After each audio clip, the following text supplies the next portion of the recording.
Hey, good evening everyone. Welcome back to the channel. In this particular video, we're going to take a look at, another look at Sparrow-WiFi. And the reason why I'm doing that is it's one of my favorite tools.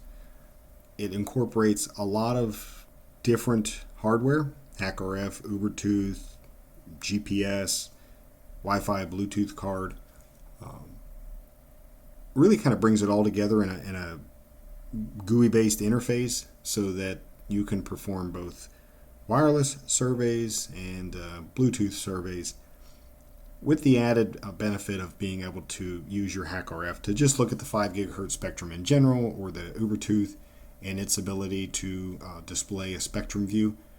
It's also, if you read through, what really kind of got me onto Sparrow-WiFi is its ability to have a server client setup, with the intent really that a portion of it is placed on a drone, which of course I have always been meaning to do and probably will get around to it. But the reason why I'm showing it in the latest DragonOS is there's a few issues that need to be addressed to fully use it the way that it's intended to be used.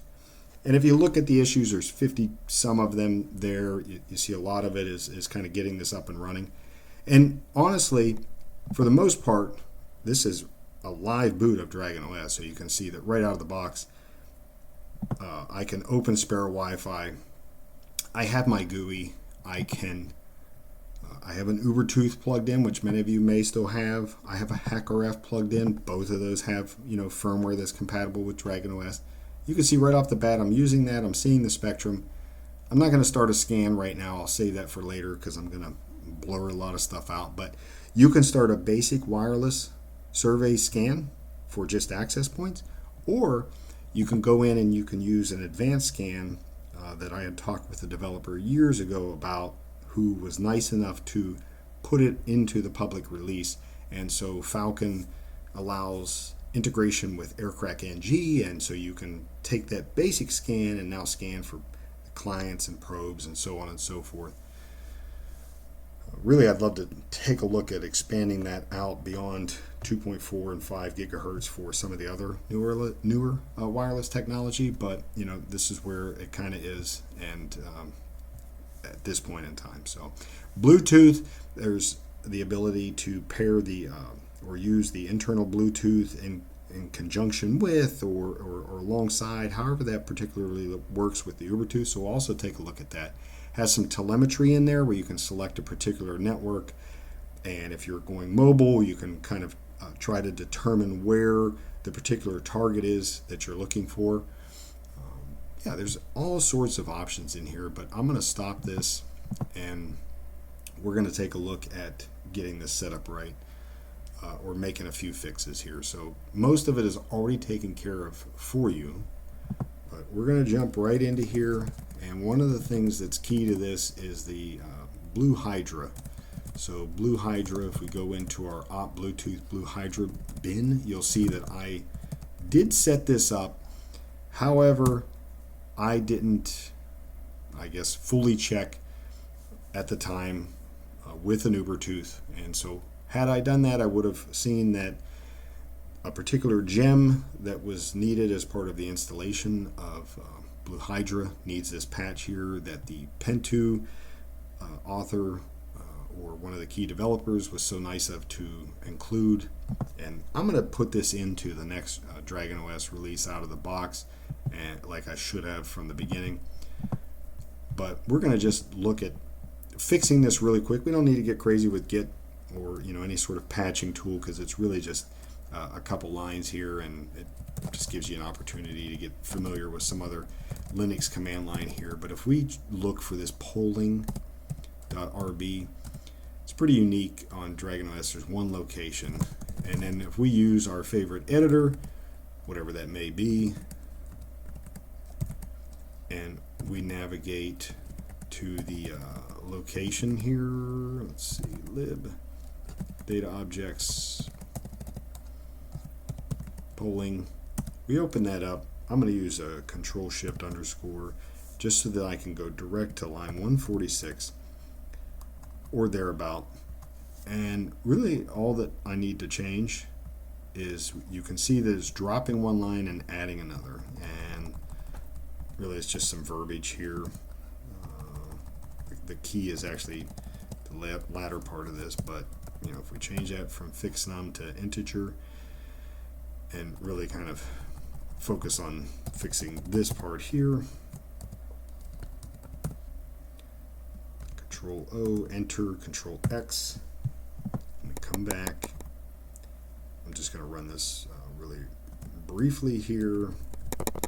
We can see that it is going to run. It's fixed. I just Control C it because, again, I don't want to have to blur all this stuff out until I actually absolutely have to. So that is key to get fixed, so that when we use Sparrow-WiFi, the Bluetooth functionality will work correctly. So that's one thing. Next thing is, you may have noticed, I'll show again here, if I had went and opened Sparrow-WiFi, this is actually opening a Python virtual machine, and so you're going to see, hey, there's this error updating the MAC address database. The reason why that is useful having in place is once you start doing your scan, the vendor column can be filled out with the appropriate vendor based on the MAC address prefixes and so on and so forth. So that led me down another little rabbit hole of looking at, I'm going to close this out, looking at the MANUF, the actual project page here, going under issues, and you'll begin to see that the URL has changed, or you know, basically no longer existed. So if we go into our user source Sparrow-WiFi, trying to remember this off the top of my head here, and we go in our venv lib Python 3.12 site packages, a lot of them. We look for this MANUF,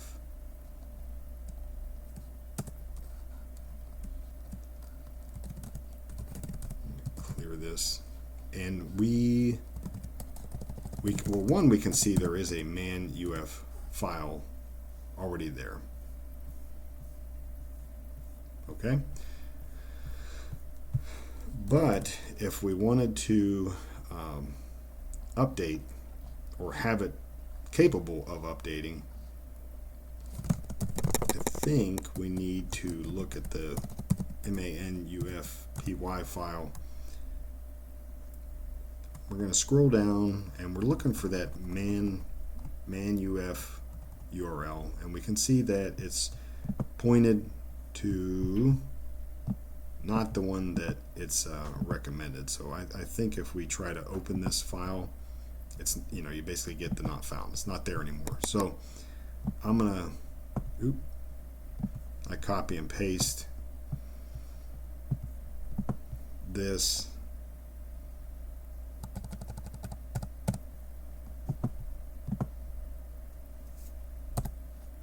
Control O X save. And let me think through this. So this is in a Python virtual machine. So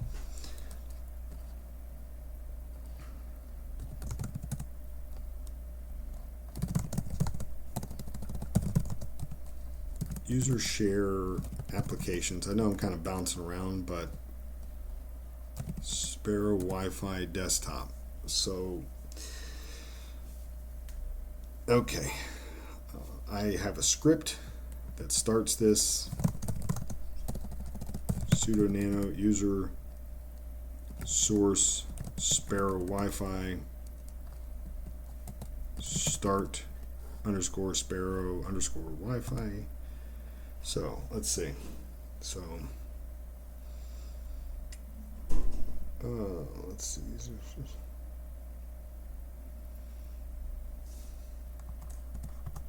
I think I'm going to have a change user source Sparrow-WiFi. Let's see. So change directory user source Sparrow-WiFi. Then we're going to use the venv. So let me see here. So let's save that.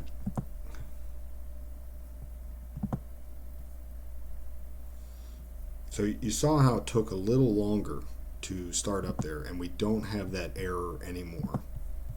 let me just confirm what I think happened here, and then I'll go back and review. So user share Sparrow-WiFi.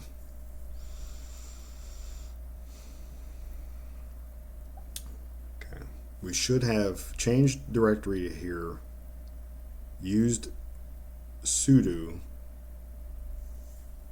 and I'm gonna guess that it found the manuf file here. October 29th. So it, after changing the URL in this file, and upon running the command, it essentially updated the manuf file. So just a quick review. We're going to go into our user source Sparrow-WiFi. That's where I made the changes, and what I changed was sudo nano start _Sparrow-WiFi. I'm going to add that line, so I changed directory there, and then I use the Python venv. I think that part's probably important. And the other piece was the sudo nano of the venv lib Python 3.12 site packages manuf.py,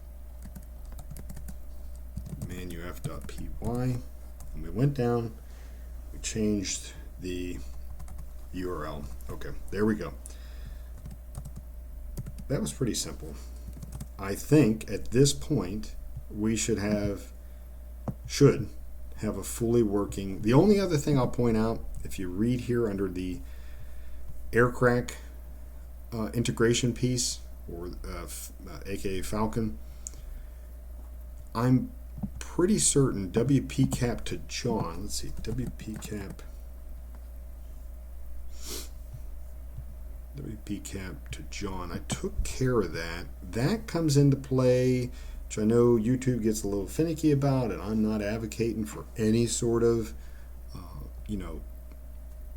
usage of this tool that you shouldn't otherwise be doing unless it's on a network that you own. But you can see where you can use some of these tools through Aircrack for testing.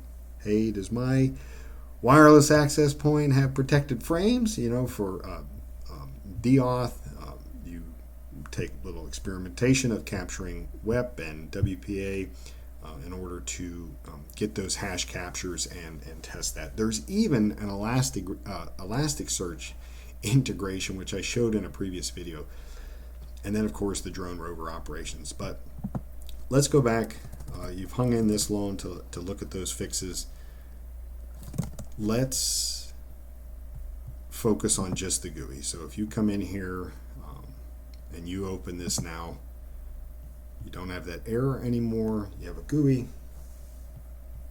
Maybe in a later video I'll touch on the client-server aspect again, and headless usage and so on and so forth, but I'm just going to focus on this and getting things corrected.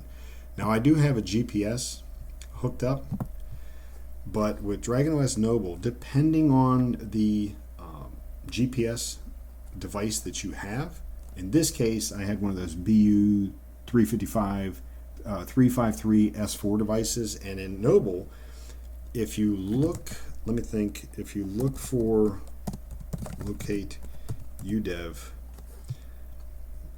trying to remember, oh yeah, under user, if you go under change directory user lib udev, different from where you normally are looking, udev or rules, you will find that there's a rule starting with 60 for GPSD rules.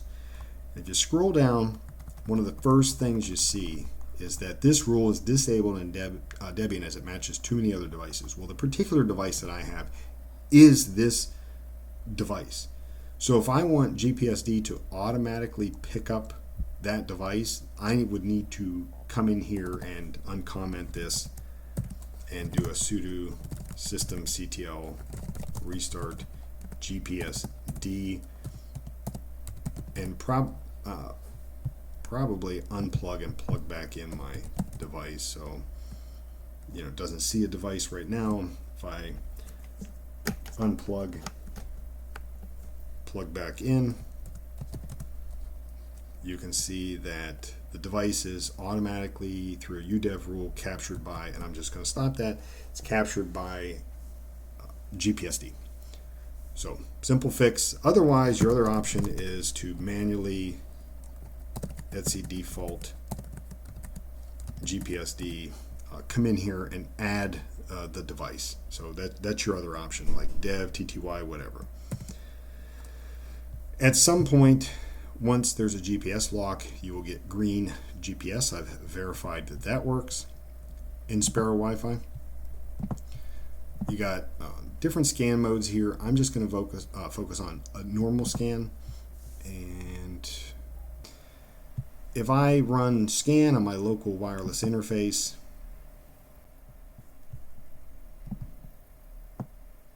all right, sorry, it took me a second. I had to shrink the things again and stuff, but we can see this is a basic scan here. Populates 2.4, populates the 5 gigahertz. We can use our Ubertooth and HackRF to overlay activity in the spectrum. Let's see, I'm going to stop that for right now. You can change the gain too. And now I'm going to show, okay, hey, let's take this to an advanced scan. So this should open up another window here. We can specify our local wireless interface. I want to create a monitoring interface on there. So, yep, it'll say disconnect any wireless network. So be sure you want to create it. I gave it a second. It created the local monitoring interface. And so now, let's see. All right, I had to get some things minimized here, but now we can run our advanced scan using Aircrack-ng, and now we're going to see, we'll get client stations, so on and so forth. You can export those to file. This is where things can get interesting, where you can, depending on the target, you have your, I guess you could say for pen testing and for testing your own network, deauth capabilities. If you come down and find, maybe the security-wise, where you can do that hash piece that I talked about, gets a little more sophisticated as you dig into this. So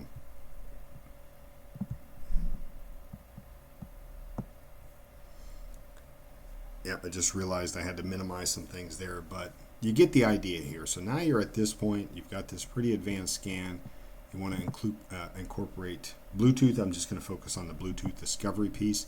You've got, once you have your Ubertooth plugged in, you'll see that this promiscuous discovery is available. And again, I want to try and limit what is being shown here. Let's see. That's probably good. So now we can do our promiscuous scan using the like the Ubertooth, and yeah, we have our company type and various other bits of information. None of this, I should point out, is saved by default after closing this. You close it, it's gone. Just the way that the programming is done. You can go in, of course, you can change that code, but so you would need to map out and export this stuff. And if you've ever seen the telemetry piece and stuff, that can pop out, if you select a network, you pop out telemetry. Yeah, you can pop out telemetry where if you had a GPS valid signal, you can begin to, zero in on where this particular device is at. So it really just, as you dig into this more, you can see there is a lot of capability, and you can go as far as you want, all the way to include the elastic integration piece that I talked about. And then possibly in a later video, I'll come back and show the client server piece again, and I would absolutely love to get this configured and up and running on a drone. I know I jumped over some other things. There is the ability to create an access point map, SSID map from telemetry. You can launch a local GPS if you wanted to just look at your GPS information. Agent is where you would connect to your remote device, pull the recordings, tell it what to do, so on and so forth. So yeah, that went a lot smoother than what I thought. Really, the big thing is kind of fix those two initial pieces I showed you, and you have a fully working Sparrow-WiFi up and running with DragonOS.